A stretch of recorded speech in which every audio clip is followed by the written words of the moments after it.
अस्सलाम वालेकुम स्टूडेंट। तो आज के इस लेक्चर में हम क्वेश्चन नंबर 9 सॉल्व करेंगे। 8 हम सॉल्व कर चुके हैं। तो क्वेश्चन नंबर 9 में हमसे कह रहा है the H M of two numbers is 24/5। दो नंबर है, उसका एच एम है 24/5 एंड जी एम इज़ 6 और जी एम उसका 6 है। Find the numbers. अब वो नंबर मालूम करना है वो कौन सा नंबर है। ठीक है, तो इसको सॉल्व करते हैं। तो ये हमने लिखा हुआ भी है सवाल। ठीक है, तो हमसे कह रहा है H M of two numbers 24/5। सही है। अब हमें दिया हुआ, हमने लिखा भाई लेट द टू नंबर्स कौन से हैं, ए एंड बी, ए और बी हैं। ठीक है, अब यहाँ पर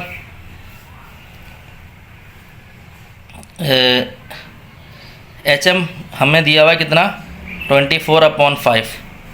तो एच एम मुझे पता है, हार्मोनिक मीन क्या होता है, 2AB A plus B is equal to 24/5 ये दिया हुआ है।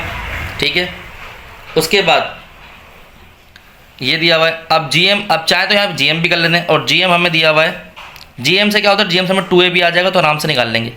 तो जी एम हमें दिया हुआ है, कितना दिया हुआ है, 6। तो जी एम होता है रूट में AB इज़ इक्वल टू 6। सही है। अब रूट ख़त्म करने के लिए प्लस माइनस रूट होता है, रूट ख़त्म करने के लिए आप स्क्वायर लगाते हैं। तो ये हो गया ए बी का प्लस माइनस का स्क्वायर इज़ इक्वल टू 6 का स्क्वायर। तो ये ए बी आ गया हमारे पास 36। तो ये ए बी 36 आया। इससे हमें फ़ायदा ये होगा कि जो 36 आया हुआ ए बी,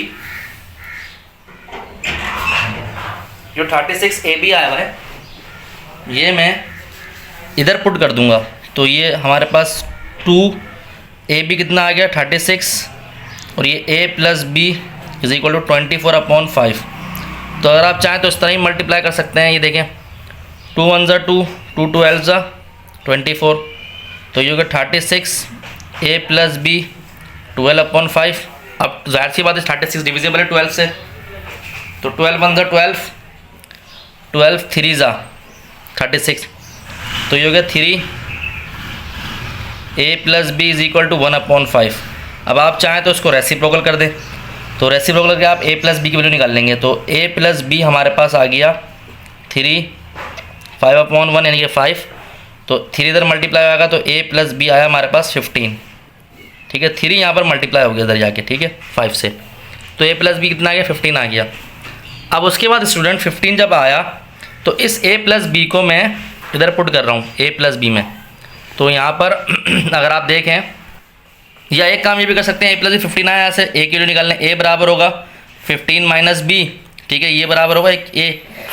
अब इस ए को अगर आप इसमें पुट कर दें, ये वाले में, ठीक है, तो ये हो जाएगा ए बी, हमारे पास इक्वेशन थी A B is equal to 36। तो ए हमारे पास है 15 माइनस बी, तो ये हो गया 15 माइनस बी और ये बी इज इक्वल टू 36। तो इसको आप सॉल्व कर लें मज़ीद, इसको इधर ही सॉल्व कर रहा हूँ मैं। ये हो गया 15b minus B square is equal to 36। सही है। तो यहाँ पर हमारे पास ये नेगेटिव है, क्वाड्रेटिक इक्वेशन बनाएंगे, ये सारा उधर चले जाएगा। तो ये होगा B square minus 15b plus का 36 इक्वल टू 0। अब इसकी मिडिल टर्म ब्रेक कर लें, मल्टीप्लाई करो तो ये आए और ये करो 36 आए। तो जो फैक्टर बनेंगे वो 12 और 3 बनेंगे। तो B square minus 3b minus 12b plus का 36 इक्वल टू 0। ठीक है, ये फैक्टर बनेंगे। तो अब इसमें से देखें, इसमें इधर कर रहे हैं, यहाँ से b कॉमन ले लिया इन दोनों में, तो यहाँ बचा b माइनस 3 माइनस 12 कॉमन ले लिया। अब यहाँ b माइनस 3 इक्वल टू 0। तो b की वैल्यू माइनस 3, दो फैक्टर हैं, एक दफ़ा लिख लिए।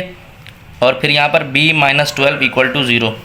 तो b माइनस बी की वैल्यू 3 यहाँ से आ गई, जब इक्वल टू की बात जाएगा तो, और b की वैल्यू यहाँ से 12 आ गई। ठीक है, 0 के बराबर रखेंगे, फिर इक्वल टू की तरफ जाएगा तो ये हो जाएगा। अब देखें यहाँ पर क्या था भाई, ए था हमारे पास 15 माइनस बी और यहाँ पर भी ए हमारे पास था 15 माइनस बी। अब बी यहाँ पर मैं 3 रख रहा हूँ, तो ए की वैल्यू आई 15 माइनस 3, तो ए आ गया 12। सही है, ए 12 आ गया। तो यहाँ से मतलब ए 12 आ गया और बी जो आया 3 आया, इसका ये रखा था। ठीक है, बी 3, ये वैल्यू आ गई की और ये इसका आंसर आ गया। अब ए इज इक्वल टू 15 ऐसे ही रखा, ये माइनस बी है, यहाँ 12 हो गया, तो ए की वैल्यू कितनी आ गई, 3। तो यहाँ इसका मतलब है कि ए हमारे पास 3 था और बी हमारे पास 12 था। तो ये हमने सॉल्व कर लिया।